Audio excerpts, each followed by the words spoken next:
Nzakubikira ibanga. Ibanga. Baca umugani mu Kinyarwanda ngo ibanga ni irya babiri. Abantu benshi muri iyi si barababaye, bagendana agahinda, barihebye, batsikamiwe n'ingorane, bafite ububabare mu mutima kandi akenshi na kenshi ntubasha kububonesha amaso. Yemwe ngo n'ibyuma by'ikoranabuhanga hari ubwo bitabubona. Ngo agahinda k'inkoko kamenywa n'inkike yatoreyemo. Wasanga nawe udukurikiye ari uko, ukaba ufite ibibazo ndetse wise amazina.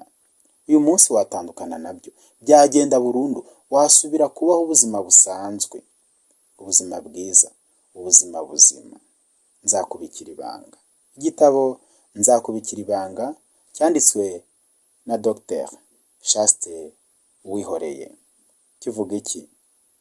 Ikaze kuri Kwizera Ildefonse Official.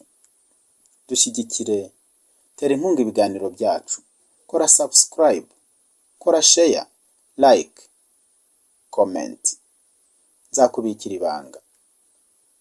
Ubundi umuntu Imana yaremye mu ishusho yayo, Satani akamanukira isi yangiritse aka kageni, niko Bibiliya itubwira.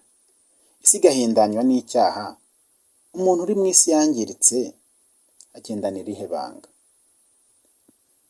Kubona hari n'ubwo umuntu agenda yivugisha mu nzira. Kuki tubona abantu biyahura? Kuki usanga hari useka kandi mu mutima ababaye? Kuki hari ubona ukabona ahora yitangiriye itama? Ibi ni ibibazo twibaza, wasanga nawe ubyibaza. Ubwenge n'ibisubizo by'ibibazo twibaza biba mu bitabo.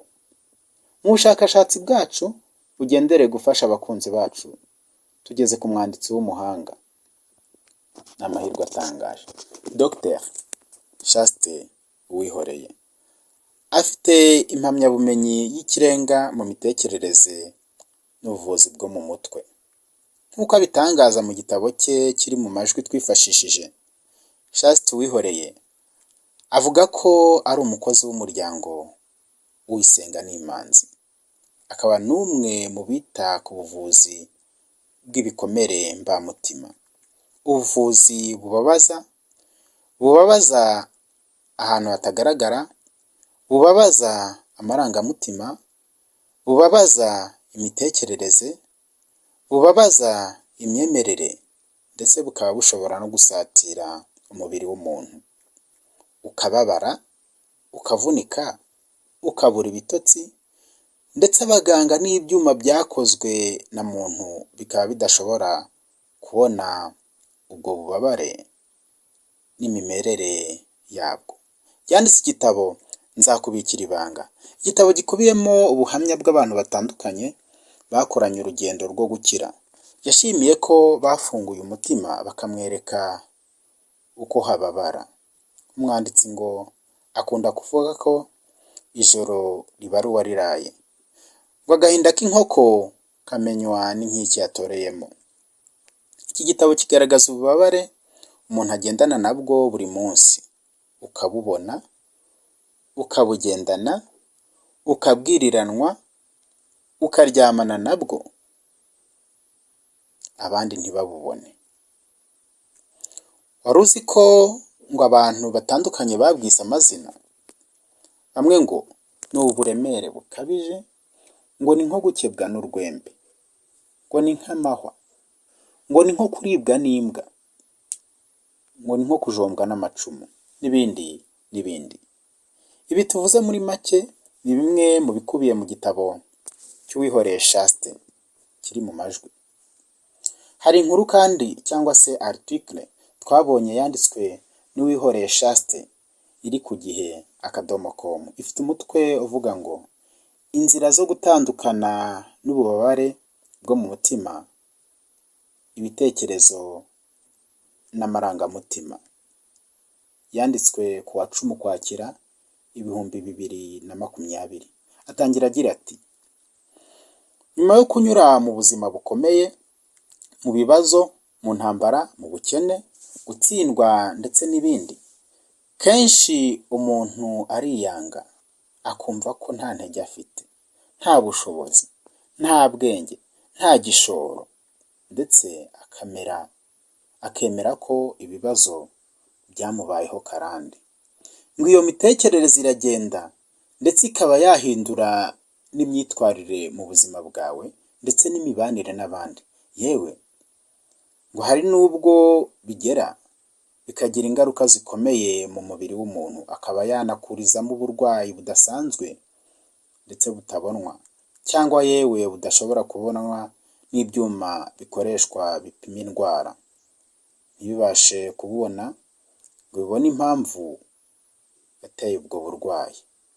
Ese ibyo bitekerezo n'ubwo buzima bwose mbamutima bishobora guhinduka? Ese izo ndwara zishobora kuvurwa n'imiti bikarangira? Mu nkuru ye nziza kandi ndende yanditse, Chaste akomeza avuga ati, ntabwo ushobora gukira mu gihe ubwawe utarabona ubwo bubabare,